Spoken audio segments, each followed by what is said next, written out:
Well, en route to that 34th all-time Bundesliga title, Bayern were unbeaten against the rest of the top five. They bagged 93 goals, which is the most in Europe's top five leagues, and trailed for only 237 minutes, which is pretty remarkable. They suffered also just 2 losses on the season. This was mission accomplished for a Bayern side that, if you go back to last season, they not only lost the league title to Bayer Leverkusen, they were embarrassed. It was absolutely embarrassing for Bayern Munich to finish third place behind Stuttgart. You look at the games they lost, you look at the upheaval, the turmoil that was in the club, the lack of leadership. So this was about stabilizing the standard, getting back to the standard, and really rebuilding a project.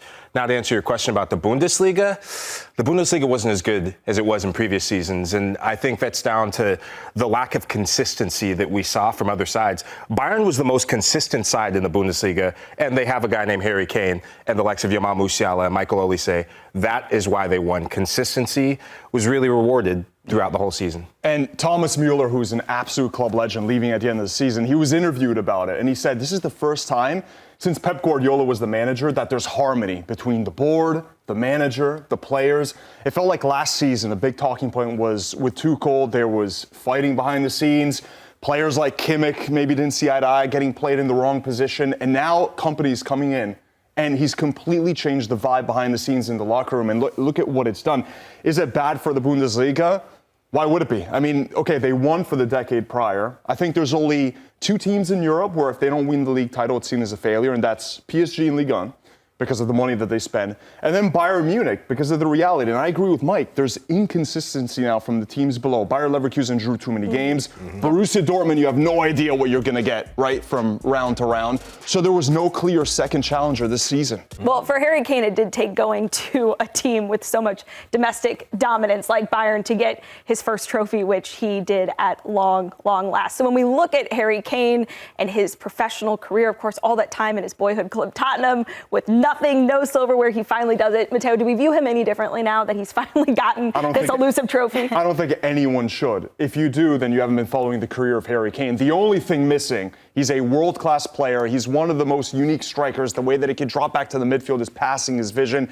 The only thing missing was the trophy. Look, I agree with you, Matteo, that if you love football, then be happy for this man. If you don't love football, then be a troll. This is to ward off all the trolls, maybe trolls from a certain club that was red and white. I'm not going to say names. What are you saying about Spurs trolls? Oh, come on. Arsenal fans, come on. No, but this is a special moment for him and Eric Dyer as well.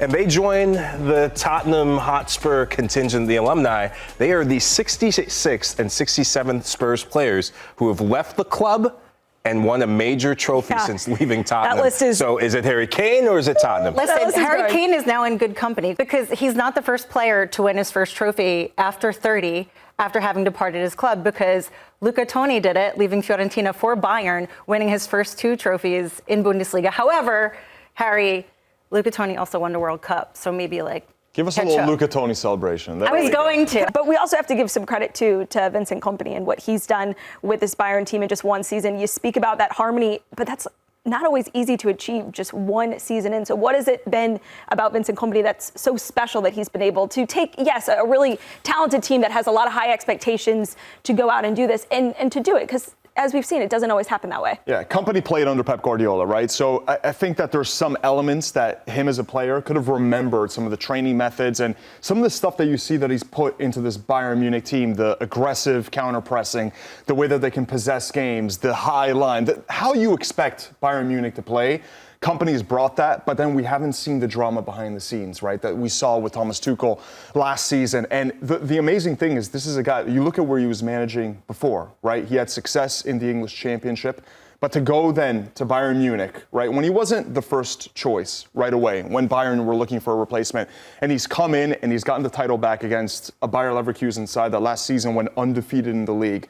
To me, it's one of the most amazing jobs in Europe. Even if Bayern are always expected to be the favorites, there's other things outside of what happens on the pitch, like the fighting, the board, the coach, the players, what Thomas Müller talked about, that he's just settled down and he's calmed the water. So he deserves tons of respect, I think. I think Max Eberl deserves the most respect out of everyone because he came in as a sporting director, and you talk about calming the choppy waters. He was the one that hired Vincent Kompany. That's a big gamble out of the chaos that Oliver Kahn, Hasan Salihamidzic created. You remember when they sacked Julian Nagelsmann to bring in Thomas Tuchel? That's where the discontent really happened. Two of the most important things that Eberl did and Vincent Kompany ended up doing tactically on the field is, remember last season, Joshua Kimmich was playing fullback. He was playing right back.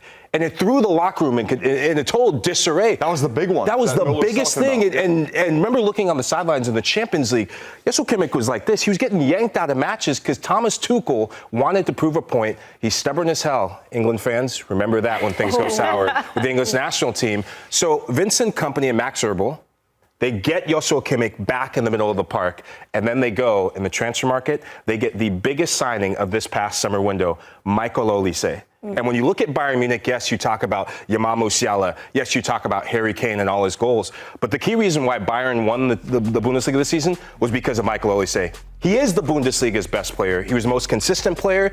And with the injuries to Kane, with the injuries to so many key pieces, Alphonso Davies as well, it was his belief, his relentlessness, and his decisiveness that delivered the Bundesliga title. He is a hell of a signing. And by the World Cup, he will be one of the players we talk about in potentially a world-class category. This kid is that good. That's a great point. And he gave him an element on the right wing that we haven't really seen since Arjen Robben, right? Left-footed, cutting inside, 10 goals, all the assists that he created. But just one of those players that if you're a fullback and you see Olise coming at you, you always think, right, I got to show him to the outside. I got to keep him off his favorite foot. But he can beat you either way, right? His pace, he can always find a way. And that's what Arjen Robben used to do so well, is that defenders know what he wants to do, and yet you can't stop it. Yeah. It's amazing. What have you seen this season that's changed to get them back to winning another league title, their 34th? The most obvious and the biggest difference compared to last season is the managerial change. You know, we had Thomas Tuchel, who focused a lot on sort of structure, stability,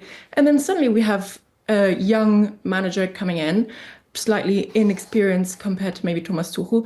His tactic, Vincent Kompany, has been with a bit more flair. You know, he's high pressing, high defensive lines. He really loves working with young players. You've earlier talked about, you know, Jamal Musiala or Alexander Pavlovic, who got a lot more of a prominent role. You know, Pavlovic worked really well with Joshua Kimmich as well, who then came back to central midfield rather than defensive midfield under Tuchel. So a few changes there. They made some important signings. You've talked about him, Mr. Michael Olise, who added that flair, I think, that Kompany's teams are sort of made up of, and João Palhinha as well. I want to stress, who provided stability in this midfield. But you do have to mention in this whole title run this season that Leverkusen have been a little bit worse than last season. They struggled a bit more. They had a few injuries, lost a few players like Josip Stanisic, who then went back to Bayern, De Los Borja Iglesias as well. And I'm sure playing the Champions League has added to that fatigue as well. But that shouldn't take away from Bayern's achievement. Can you just explain to us maybe the fans' perception of how the season went? Is it seen as a success, or do you think there's been a bit of a damper because of the Champions League result? Certainly at a club like Bayern Munich, the goal is to have at least one or two trophies. So in a way, one is not really seen as enough. You know, the Champions League is obviously special. It's been 5 years since they won it with Hansi Flick, now Barcelona coach, and it's been a tight quarterfinal against Inter this season. And the disappointment really amongst the fans was huge. They didn't make it to the cup final either, which is something they'll be targeting for next season for sure.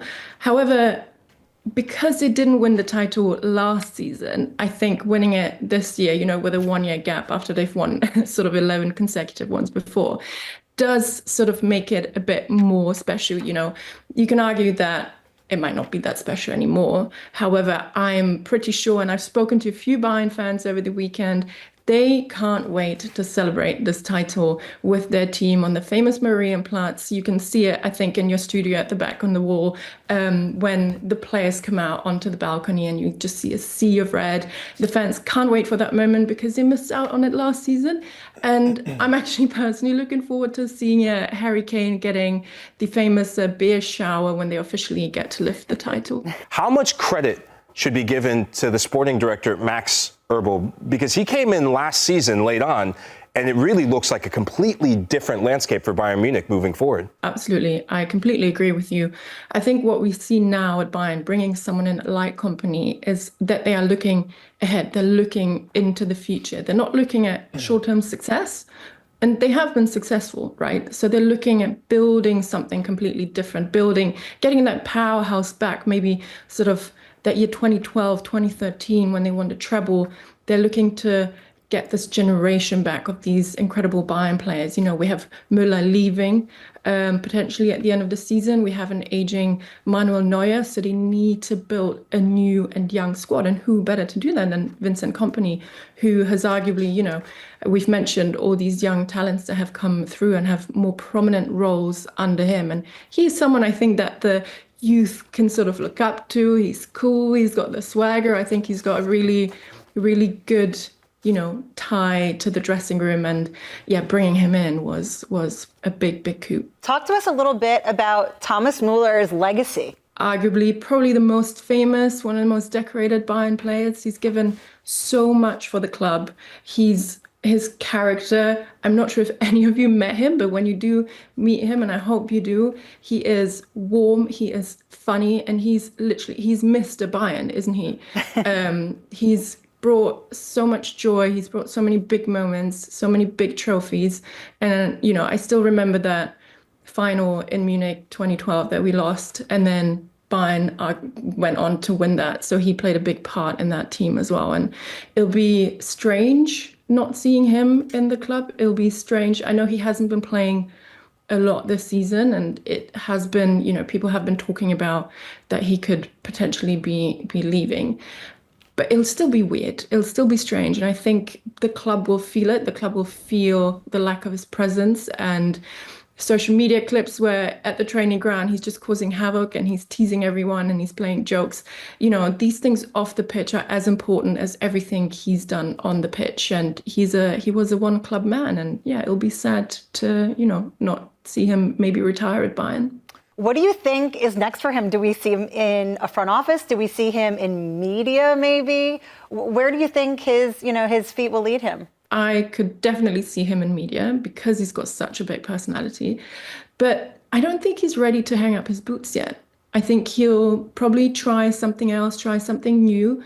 We don't know where he might go. He might, you know, it would be cool to see him in the US. CBS. Or maybe somewhere else. Yeah. I doubt that he will go into anything managerial just yet. I'm hoping to see him play for a bit longer. Do you see another team being what Bayer Leverkusen was last season to really challenge Bayern Munich for a league title anytime soon? I mean, that's the $1 million question every season in the Bundesliga. Who can challenge Bayern Munich last season? As you said, it was a Bayer Leverkusen. Now with Xabi Alonso potentially leaving as well, maybe going to Real Madrid, it'll be quite difficult for them to keep up. There's sort of two teams I see maybe playing up there, making it difficult for Bayern. One is Leipzig. They've been consistently top 4 in the last few years. And they now would want to turn the success into actual physical titles. You know, if they can keep their promising players, they have Benjamin Šeško, Xavi Simons. If they can keep them at the club, things could be difficult for Bayern and Marco Rose as well. I know there's been talks of him maybe joining Rangers, but if he stays and the team stays as it is and they can build on this momentum, I think they could have a good shot. And the other team might surprisingly is still Borussia Dortmund, you know, the second most successful Bundesliga club after Bayern. I wouldn't write them off. Now that Niko Kovac has taken over, he managed to get them from, I think it was 11th when he took over, to now 5th. They actually have a shot at a Champions League spot, which seemed so unlikely a few months ago. They're only 1 point behind Freiburg, who are in 4th position. So, you know, they'll have to strengthen a few positions. They have a few injuries, especially sort of their defense with Mats Hummels and Niklas Süle. But if they keep Kovac and they do some good work in the summer, I can definitely see them fighting up there. What do you think now? If we don't see a clear challenger, do you think this is good for the league? Is it healthy for the league? Or is this just the reality of how the Bundesliga has been in the 21st century? I think a lot of people say that, ask that. You have, you know, Premier League fans saying, hey, we're the most competitive league because, you know, there's a lot of money going in and out. And the Bundesliga has that special clause, you know, that there can't be a majority owner in the club, which makes it difficult for smaller clubs to get investment, because most of the investment is, you know, when you win the league title and then the TV rights are getting distributed, that's how the model works. And for Bayern, having won so many titles and having won Champions League as well, they have been racking up that money, and they are the wealthiest club in the Bundesliga, also sometimes called FC Hollywood.